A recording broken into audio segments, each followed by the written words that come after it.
di kelas genjah entok itu space-nya tuh memang paling besar. Cuma memang mungkin dia satu tandanya isinya banyak. Kalau kita kesini lagi nih, nah ini juga 6 nih. Nah ini lebih besar lagi nih. Tuh coba, kelihatan besar nggak sih? 6 tapi di sini 4. Ini nggak sampai 5 meter. Nah ternyata si tajuknya itu ternyata tidak terlalu yang kayak panjang membentang. Kenapa? Kalian beli bibit asal-asal orang lewat, genjah entok, lalu dibeli jebret, ternyata dia lokal. Assalamualaikum, ketemu lagi ya teman-teman. Nih saya sekarang ada di salah satu tempat wisata tanaman. Itu namanya itu Agro Tunggul Mas. Ini tempat bagus, keren, dan di dataran cukup tinggi. Tempatnya bagus banget. Dia untuk kayak misalnya ya tempat berkumpul, bisa untuk booking tempat, karaoke dan lain sebagainya. Dan memang ini juga tempat karaoke juga, karaoke keluarga tentunya. Di situ juga ada kolam renang, ya. Nah, tapi saya yang tertarik dan memang unik itu justru konsepnya itu bukan hanya ini, tapi di sini disebut agro karena ada tanaman yang kemudian disuguhkan sebagai pemandangan. Tanamannya mungkin biasa aja ya, kelapa, tapi kelapanya lain daripada yang lain. Kelapanya itu adalah jenis genjah entok, ya. Genjah itu karena pendek berbuah. Nih, tuh. Kalian bisa lihat ya, ini salah satu tuh banyak sampai ke sana tuh. Banyak sekali sampai ke sana tuh, bagus. Sama lah tuh bisa dilihat ya kamera tuh ke sana tuh. Nah, ini yang paling dekat aja deh yang kita lihat tuh. Tuh.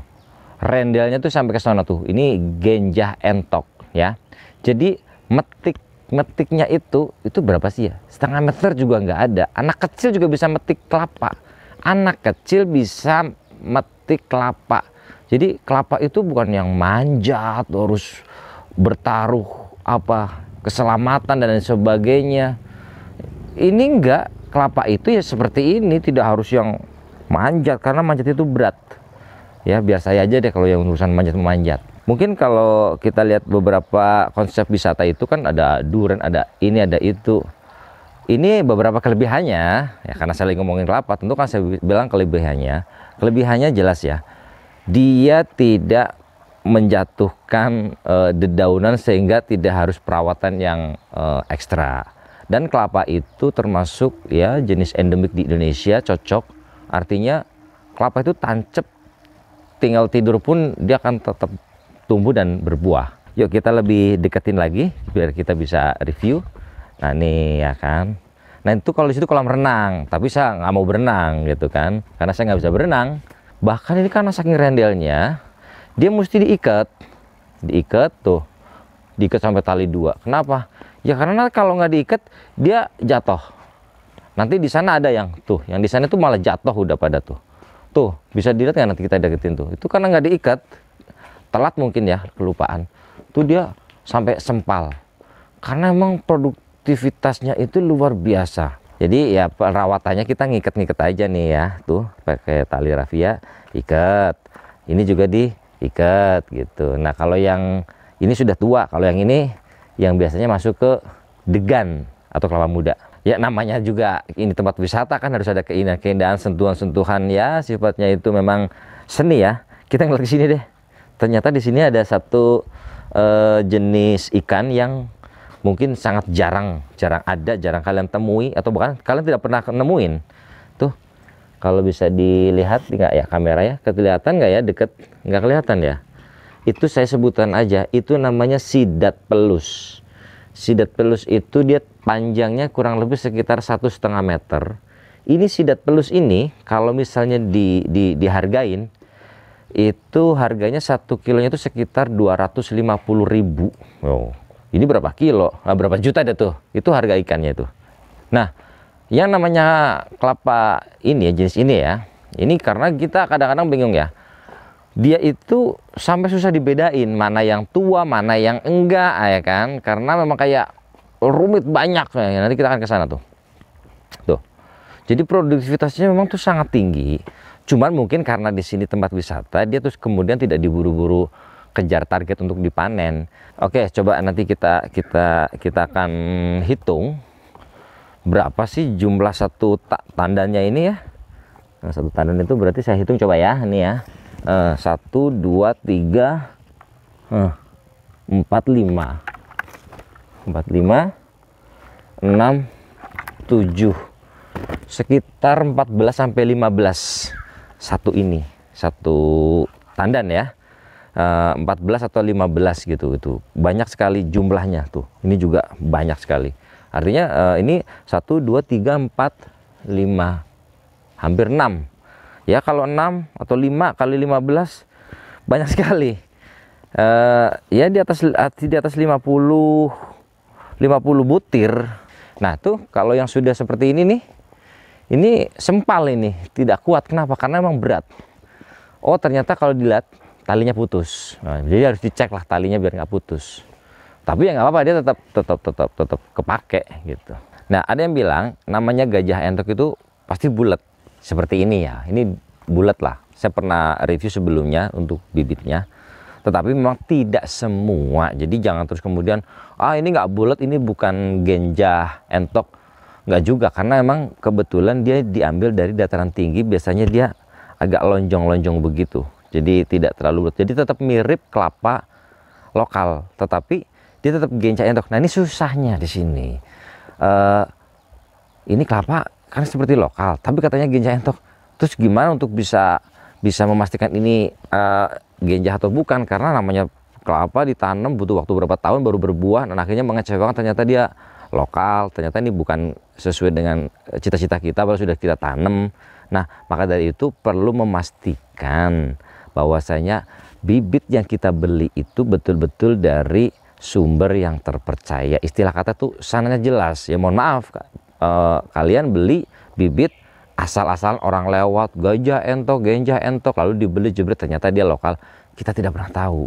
Yes, di samping memang ada ciri-ciri khusus, tapi yang jelas ya kita juga harus pastikan sumber itu terpercaya. Nah, itu seperti itu. Nah nanti mungkin kita bisa linkkan lah untuk sumber-sumber yang bisa dipercaya.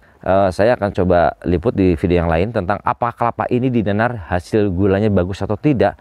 Ternyata hasilnya bagus. Dan kalau sudah dinenar tentu hasilnya beda dengan kita petik jual kelapa. Karena kalau sudah dinanar itu nanti kita jualnya bukan kelapa tapi gula merah yang asli yang bagus, itu harganya akan jauh lebih mahal lagi dan punya nilai sisi ekonomis atau bisnis yang luar biasa. Nah kita bayangkan ketika lahan ini, kalau kita perhatikan jaraknya sekitar mungkin 1, 2, 3, 4 meter. Ini 4 meter.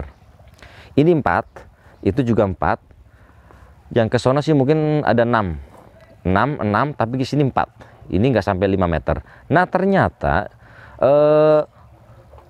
si tajuknya itu ternyata tidak terlalu yang kayak panjang membentang. Kenapa? Dan dia nggak akan kemudian kayak tarung-tarung, ya enggak, dia akan mencari ruangnya sendiri. Ketika di sana ada gubuk, ada gazebo di sana, jadi dia akan mencari ke atasnya, akan ke bawahnya. Ya kalau memang nabrak ya kita bisa pruning. Artinya sebetulnya tidak ada masalah untuk kelapa gajah entok ini. Kelebihannya banyak sekali ya. Di samping produktivitasnya tinggi, pendek sudah berbuah, si tajuknya juga nggak terlalu yang kayak membentang banyak.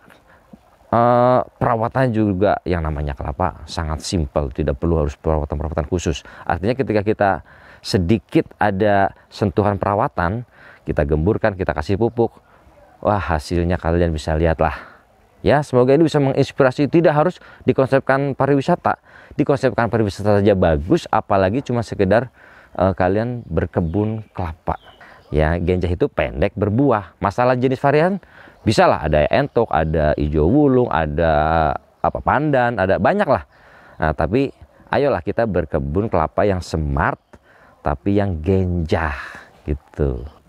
Bukan hanya luas tapi juga kayak nanjak gitu, ada undak-undakan gitu, bagus banget pokoknya. Jadi semuanya mata kita akan dimanjakan dengan pohon utamanya itu adalah kelapa, walaupun juga ada anturium, ada tanaman hias yang lain, tapi sajian utamanya ini adalah kelapa. Ya maka di sini walaupun memang ada beberapa hiasan-hiasan, ada balon, ada segala macam, tetap sajian utamanya itu adalah di sini adalah kelapa genjah, terutama yang entok ulung. Masya Allah, astagfirullahaladzim.